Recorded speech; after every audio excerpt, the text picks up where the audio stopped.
दोस्तों, आप और हम जिस लोक में रहते हैं उसे मृत्युलोक कहा जाता है।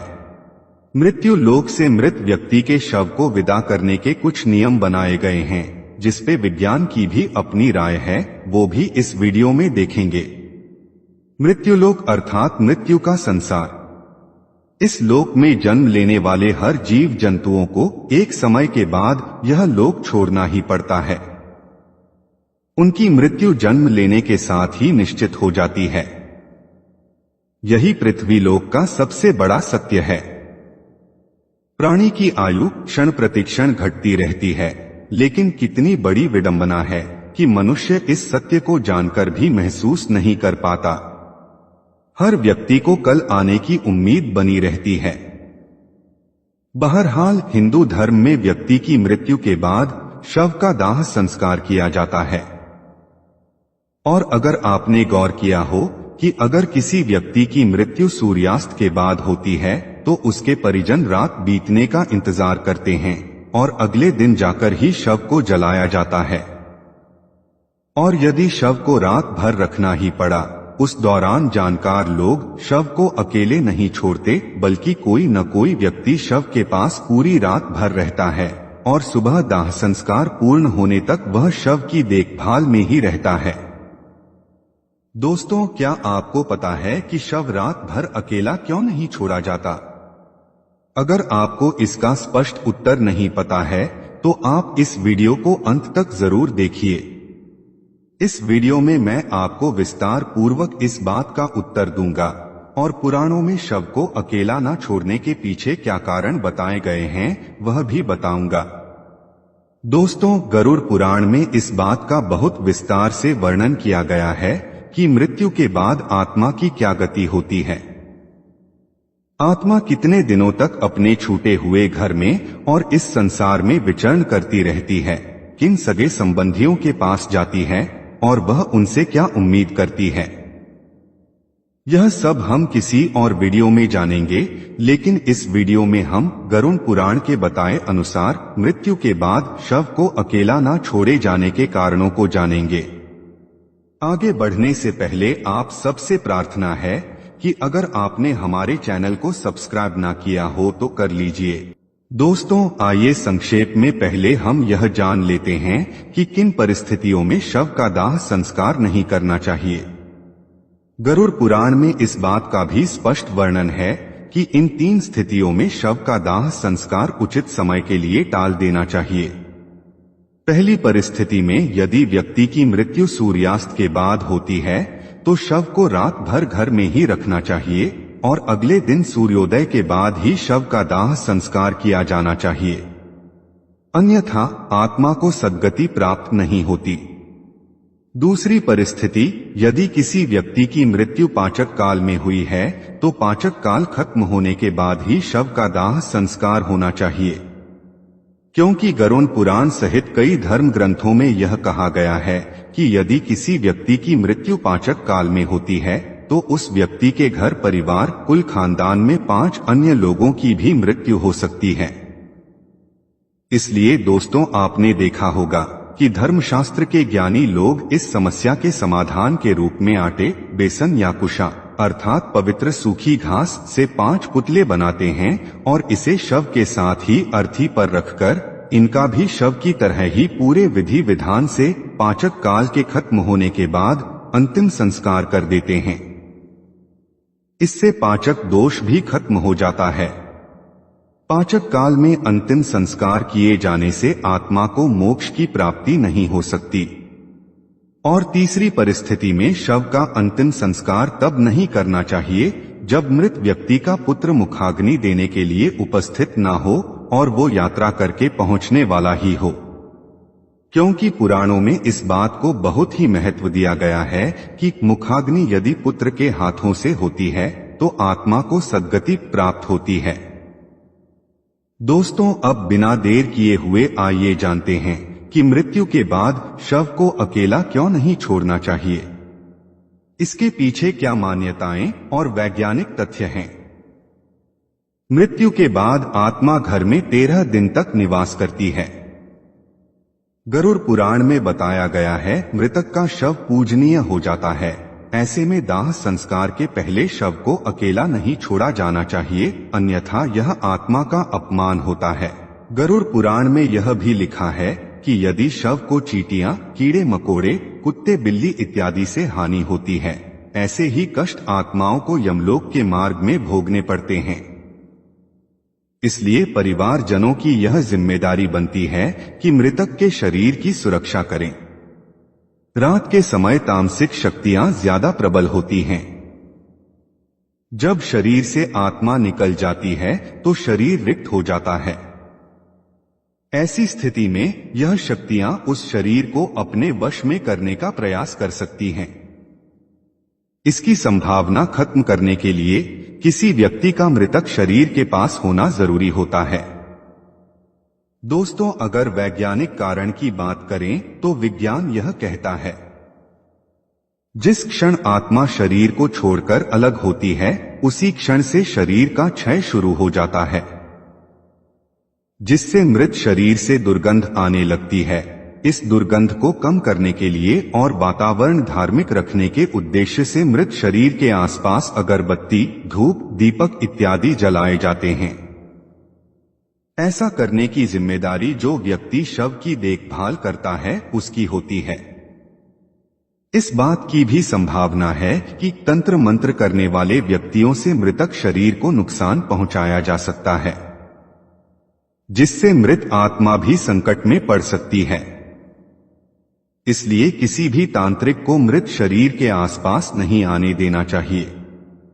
दोस्तों, गरुड़ पुराण में भगवान विष्णु और पक्षीराज गरुड़ के बीच की बात को लिखा गया है, जिसमें भगवान विष्णु बताते हैं कि यदि इन बातों का ध्यान नहीं रखा गया और शव का अंतिम संस्कार सूर्यास्त के बाद या रात में ही कर दिया गया तो उस व्यक्ति की आत्मा को असुर योनि या पिशाच योनि में जन्म मिलता है और अनेकों कष्ट भोगने पड़ते हैं। व्यक्ति की मृत्यु का और दाह संस्कार का समय कितना महत्वपूर्ण होता है, इसका महत्व आप इस घटना से समझ सकते हैं। महाभारत काल में भीष्म पितामह ने बाणों की शैया पर लेटे हुए सूर्य के दक्षिणायन से उत्तरायण में जाने का इंतजार किया था और उसी के बाद अपना शरीर त्यागा था, क्योंकि उत्तरायण के समय प्रकृति और चेतना की गति ऊपर की ओर होती है। इस काल में मरने वाले व्यक्तियों को सद्गति प्राप्त होती है। इसलिए अगर कोई रात में मर जाए तो ऐसी स्थिति में लाश को लेकर शमशान घाट नहीं जाते, लाश को रात भर घर पर ही रखा जाता है। सुबह होने का इंतजार किया जाता है और ऐसे में मृत शरीर को एक भी पल के लिए अकेला नहीं छोड़ा जाता। कोई न कोई व्यक्ति हमेशा रखवाली के लिए मौजूद रहता है। दोस्तों, तो यह कारण है शव को अकेले न छोड़ने का। दोस्तों, आत्मा के आकार और रंग रूप के विषय में आपने भी कई कहानियों में विभिन्न तरह की बातें सुनी होंगी। वास्तव में आत्मा शरीर को छोड़कर बाहर कैसे निकलती है और आत्मा के निकलने के बाद शरीर में क्या बदलाव होता है, हमारे धर्म ग्रंथों में बहुत पहले ही बता दिया गया था, जिसे अब विज्ञान भी सही साबित कर रहा है। आत्मा कैसे दिखती है, उसका आकार क्या होता है, क्या वह इंसान के चेहरे की तरह ही दिखती है या उसकी आकृति अलग होती है? यह कुछ ऐसे सवाल हैं जो अक्सर एक जिज्ञासु मस्तिष्क में उठते रहते हैं। आपने भी कभी न कभी अपनी आंखों के सामने किसी की मृत्यु देखी होगी। मरणासन्न व्यक्ति के पास खड़े लोग उसकी मृत्यु होते हुए तो देख पाते हैं, लेकिन कैसे और कहां से प्राण शरीर को छोड़कर बाहर निकलता है, यह लोग देख नहीं पाते। शायद ही आपने कभी ये जानने की कोशिश की होगी कि आखिरकार ये प्राण अर्थात आत्मा शरीर से बाहर कैसे निकलती है। आज की वीडियो में इसी विषय पर बात करेंगे। वीडियो में आपको इस प्रश्न से जुड़े हर सवाल का उत्तर मिल जाएगा, जिसका वर्णन गरुड़ पुराण में किया गया है।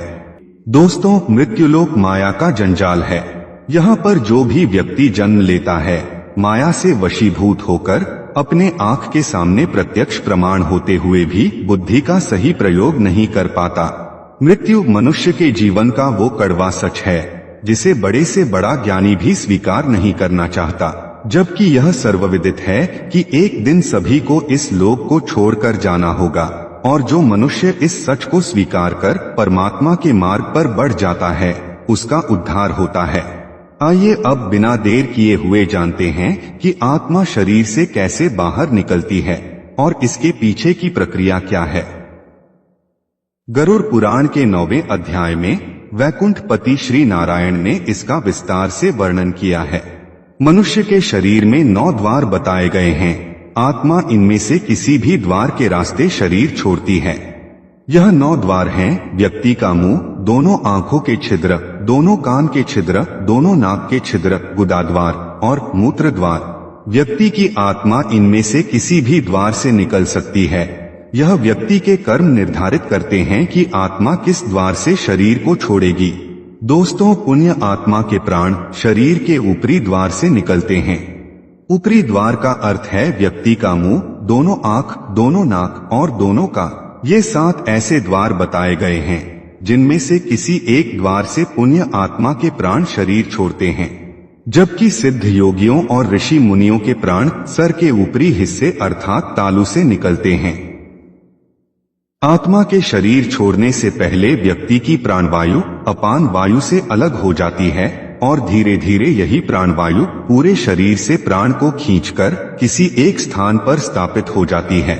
यदि आपने कभी ध्यान दिया हो तो मरते हुए व्यक्ति के सबसे पहले पैर ठंडे पड़ते हैं, उसके बाद घुटने के नीचे का हिस्सा। ऐसा करते करते उस व्यक्ति का पूरा शरीर ठंडा पड़ने लगता है, जैसे ऊर्जा सिमट रही हो, और अंततः उसकी संपूर्ण चेतना सिमटकर एक चक्र पर आकर एकत्र हो जाती है। मनुष्य के शरीर में 7 चक्र होते हैं। अपने पूरे जीवन काल में व्यक्ति जिस चक्र से संबंधित कार्य ज्यादा करता है, अंत में उसी चक्र पर प्राण ऊर्जा केंद्रित हो जाती है। जैसे कि ध्यान की ऊर्जा मुख्य रूप से तालुरंध्र अर्थात सहस्रार चक्र से निकलती है।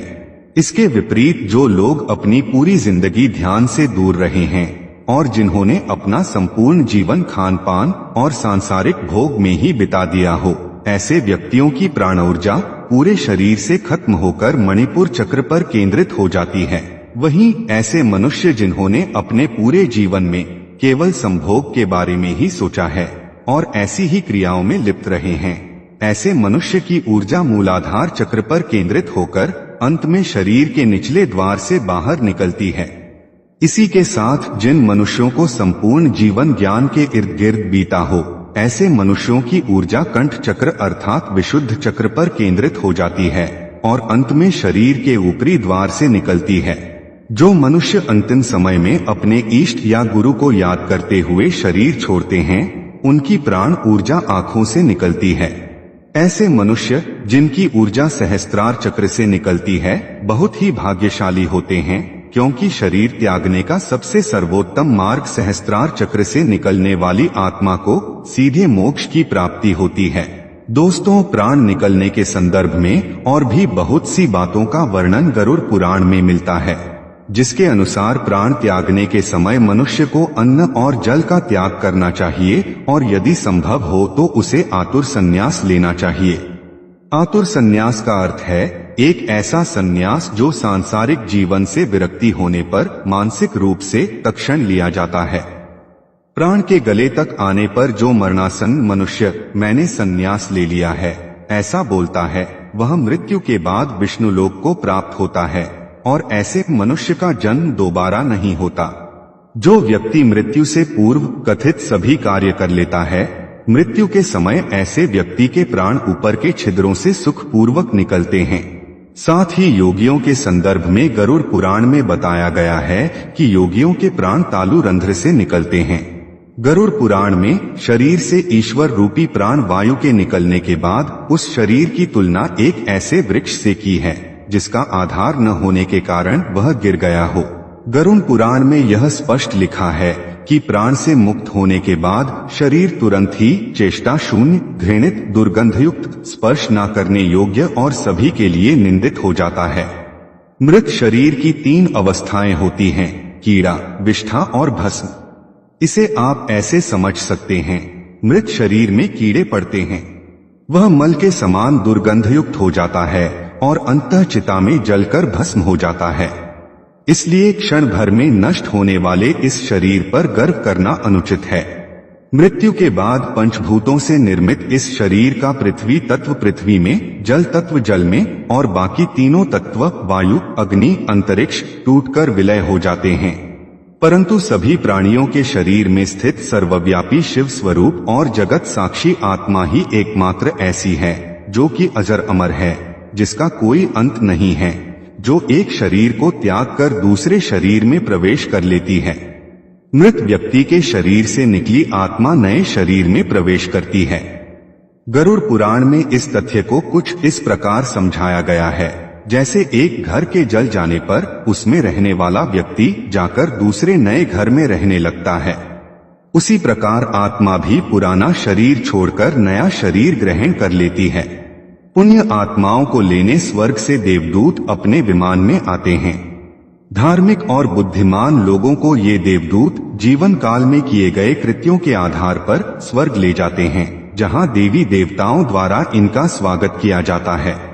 गरुड़ पुराण में इसके अतिरिक्त कुछ विशेष परिस्थितियों का भी वर्णन किया गया है, जिसके अनुसार वे व्यक्ति जिनकी मौत अचानक या हिंसात्मक तरीके से होती है, उनकी आत्मा अलग तरीके से शरीर छोड़ती है। ऐसे व्यक्ति जिनकी मृत्यु लंबी बीमारी के बाद होती है, उनके शरीर की ऊर्जा का क्षय बहुत कम हुआ होता है। इसी कारण ऐसी आत्माएं शरीर छोड़ते समय काफी दुविधा में होती है। इसलिए ऐसी आत्मा का किसी भी अंग से निकलना वर्जित नहीं बताया गया है। पद्म पुराण में लिखा है, इस मृत्युलोक में जीव जंतुओं की 84 लाख योनियां निवास करती हैं, और उसी में से एक योनि है मनुष्य योनि, जिसमें हमारा और आपका जन्म हुआ है। हर प्राणी को उसके कर्मों के हिसाब से ही अगला जन्म मिलता है। जब कोई मनुष्य अपने जीवन में अधिक से अधिक सत्कर्म करता है, उसी के फल स्वरूप उसका जन्म मनुष्य योनि में होता है। धर्म शास्त्रों में मनुष्य योनि को बहुत ही दुर्लभ और सबसे ज्यादा कष्टकारी बताया गया है। धर्म शास्त्रों की अगर माने तो जीव को सबसे ज्यादा कष्ट मनुष्य योनि में ही भोगना पड़ता है। गरुड़ पुराण में मनुष्य के जन्म से लेकर मृत्यु तक जिन जिन कष्टों को भोगना पड़ता है, उसका विस्तार पूर्वक वर्णन किया गया है। इस वीडियो में आप इन्हीं कष्टों के बारे में जानेंगे जो जीव माता के गर्भ से ही अनुभव करना शुरू कर देता है और अपने जीवन के अंत तक भोगता है। दोस्तों, गरुड़ पुराण में स्पष्ट लिखा है, जब भी कोई जीव मरने के बाद मनुष्य योनि में जन्म लेता है, तो वह सबसे पहले ईश्वर द्वारा निश्चित पुरुष के वीर्यकण के रूप में स्त्री के उदर में प्रवेश करता है। वहां वह एक रात्रि में स्त्री के रज में मिल जाता है और एक हो जाता है। इसके बाद यह 5 रात्रि में छोटे कण का रूप ले लेता है और बाद में यह अंडे के आकार में बदल जाता है।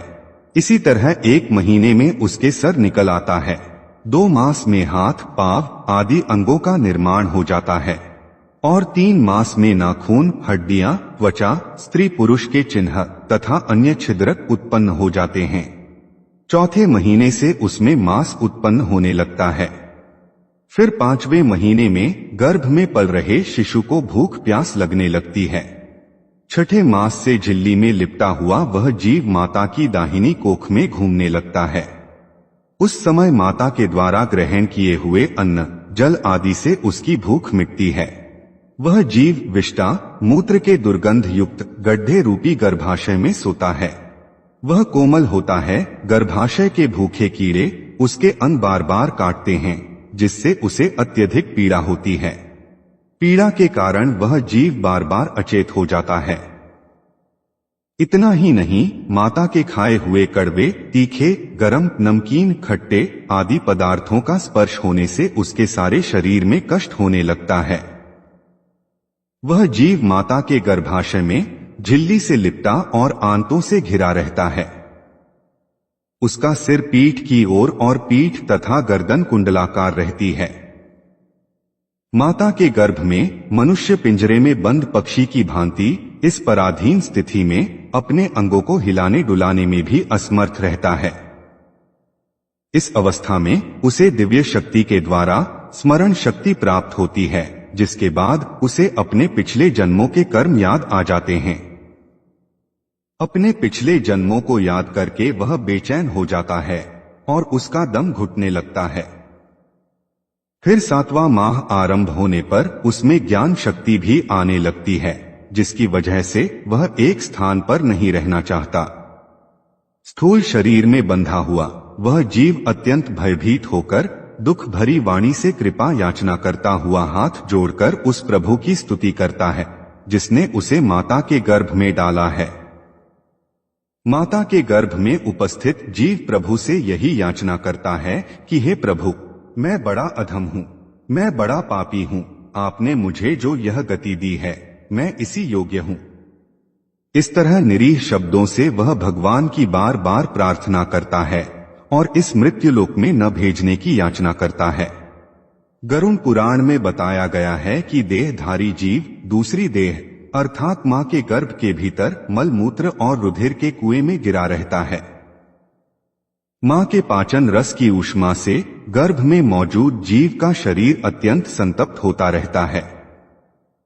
इन कष्टों के बारे में सोचते हुए जीव गर्भ से बाहर निकलने की प्रबल इच्छा लिए हर एक दिन गिन रहा होता है और भगवान से प्रार्थना करता रहता है कि हे भगवान, मुझ दीन को यहाँ से कब निकाला जाएगा। वह मनुष्य सोचता है कि पशु पक्षी अन्य जीव तो अपनी मूल बुद्धि के अनुसार अपने शरीर में होने वाले सुख दुख आदि का ही अनुभव करते हैं, किंतु मैं तो भगवान आपकी कृपा से साधन संपन्न शरीर से युक्त हुआ हूँ। अतः आपकी दी हुई विवेक बुद्धि से अपने शरीर के बाहर और भीतर अहंकार रूपी आत्मा का अनुभव करता हूँ। भगवान, इस अत्यंत दुख से भरे हुए गर्भाशय में यद्यपि मैं बड़े कष्ट से रह रहा हूँ, तो भी बाहर निकलकर संसार के अंधकार में गिरने की मुझे बिल्कुल इच्छा नहीं है, क्योंकि उसमें जाने वाले जीव को आपकी माया घेर लेती है, जिसके कारण उसकी बुद्धि अहम से युक्त हो जाती है और उसके परिणाम में उसे इस संसार चक्र में ही रहना होता है। दोस्तों, श्री हरि विष्णु ने विष्णु पुराण में पक्षीराज गरुड़ को आगे जो बताया था ठीक वैसा ही आगे की वीडियो में बताया गया है, बस कुछ कठिन शब्दों को सरल भाषा में अनुवाद किया गया है। इस प्रकार की बुद्धि वाले एवं स्तुति करते हुए 10 माह के ऋषिकल्प उस जीव को प्रसूति वायु प्रसव के लिए तुरंत नीचे की ओर धकेलता है। प्रसूति मार्ग के द्वारा नीचे सिर करके सहसा गिराया गया वह आतुर जीव अत्यंत कठिनाई से बाहर निकलता है। वह उस समय श्वास नहीं ले पाता है तथा उसकी स्मृति भी नष्ट हो जाती है। पृथ्वी पर विष्ठा और मूत्र के बीच गिरा हुआ वह जीव मल में उत्पन्न कीड़े की भांति चेष्टा करता है और विपरीत गति प्राप्त करके ज्ञान नष्ट हो जाने के कारण अत्यधिक रोने लगता है। कर्म भोग के अनंतर जीव जब घर से बाहर आता है तब उसी समय वैष्णवी माया उस जीव को मोहित कर देती हैं। माया के स्पर्श से वह जीव विवश होकर कुछ बोल नहीं पाता, शिशु रूप में मिलने वाले दुखों को पराधीन की भांति भोगता है। उसका शोषण करने वाले लोग उसकी इच्छा को जान नहीं पाते, अतः अपनी इच्छा बताने में असमर्थ होने के कारण जीव को बहुत दुख होता है। दूषित एवं मलमूत्र से अपवित्र शैया पर सुलाए जाने के कारण अपने अंगों को खुजलाने में, आसन से उठने में, अपनी इच्छा से और कुछ भी करने में असमर्थ रहता है। जैसे एक कीड़ा दूसरे कीड़े को काटता है, उसी प्रकार ज्ञान शून्य और रोते हुए उस शिशु की कोमल त्वचा को डांस, मच्छर और खटमल आदि जंतु तकलीफ देते हैं। इस प्रकार शिशु अवस्था के दुख भोग कर वह जीव पौगंडावस्था अर्थात किशोरावस्था में भी दुख ही भोगता है। इसके बाद युवावस्था प्राप्त होने पर आसुरी संपत्ति को प्राप्त होता है। तब वह दुर्व्यसनों में आसक्त होकर नीच पुरुषों के साथ संबंध बनाता है और सत्पुरुषों से द्वेष करता है। भगवान की माया रूपी स्त्री को देखकर वह जितेंद्रिय पुरुष भावभंगिमा अर्थात नयन नक्श से प्रलोभित होकर अंधकार के गड्ढे में उसी प्रकार गिर पड़ता है जिस प्रकार अग्नि में पतिंगा गिर जाता है। जिस चीज की लालसा व्यक्ति के दिमाग में घर कर जाती है, उसके न मिलने पर अज्ञान के कारण क्रोध उत्पन्न हो जाता है। वह कामी व्यक्ति अभिमान और क्रोध में अपने नाश हेतु दूसरे कामी से शत्रुता कर लेता है। इस प्रकार अधिक बलशाली अन्य कामी जनों के द्वारा वह वैसे ही मारा जाता है जैसे किसी बलवान हाथी से दूसरा हाथी। मनुष्य रूपी जीवन पाकर यदि कोई मनुष्य जिस किसी भी जीव की हत्या अपने भौतिक सुखों को प्राप्त करने के लिए करता है तो उसे अगले जन्म में उसी जीव की योनि में जन्म लेकर कष्ट भोगना पड़ता है। जब मनुष्य की उम्र ढलने लगती है अर्थात जब वह अपने जीवन के अंतिम पड़ाव में प्रवेश करता है तो उसे इस जन्म में किए गए सारे कर्मों के हिसाब से इसी मृत्युलोक पर शारीरिक और मानसिक पीड़ा भोगनी पड़ती है। उदाहरण के रूप में यदि कोई मनुष्य अपने माता पिता की बुढ़ापे में सेवा नहीं करता या फिर उन्हें घर से निकाल देता है तो उसकी संतान भी बुढ़ापे में उसके साथ वैसा ही व्यवहार करती है जैसा उसने अपने माता पिता के साथ किया था और यह जीवन चक्र निरंतर इसी तरह चलता रहता है। मृत्यु के बाद जब जीव को अनेकों कष्ट भोगने पड़ते हैं तो वह फिर से भगवान से प्रार्थना करता है। उसकी प्रार्थना के जवाब में उसे उत्तर मिलता है कि तुम्हारे पास जब अच्छे कर्म करने का समय था उस समय तुम काम क्रोध से आसक्त हो बुरे काम कर रहे थे और अब जब तुम्हें कष्ट भोगना पड़ रहा है तो तुम मुक्ति की आस करते हो। कर्मफल नष्ट नहीं हो सकता, जो तुमने किया है वो तो भोगना ही पड़ेगा। इसलिए हे देहधारी, जब भी तुम्हारा अगला जन्म मनुष्य योनि में हो तो अच्छे कर्म करना ताकि तुम्हें मेरी शरण में जगह मिल सके। सैकड़ों योनियों को पार करके पृथ्वी पर दुर्लभ मानव योनि प्राप्त होती है। मानव शरीर प्राप्त होने पर भी द्विजत्व अर्थात दूसरा जन्म की प्राप्ति उससे भी अधिक दुर्लभ है। इसलिए मनुष्य को चाहिए कि भगवान के द्वारा मिले हुए इस जीवन में अधिक से अधिक सत्कर्म कर जन्म और मृत्यु के बंधन से खुद को मुक्ति दिला लें। आपकी इस विषय में क्या राय है, नीचे दिए गए कमेंट में जरूर बताइए। गरुड़ पुराण से जुड़ी आध्यात्मिक बातें आपको कैसी लगी? मरने के बाद आत्मा का क्या व्यवहार होता है? इस विषय पर आपको और जानना हो तो नीचे कमेंट में जरूर बताइए। चैनल को सब्सक्राइब ना किया हो तो कर लीजिए और आइए मिलते हैं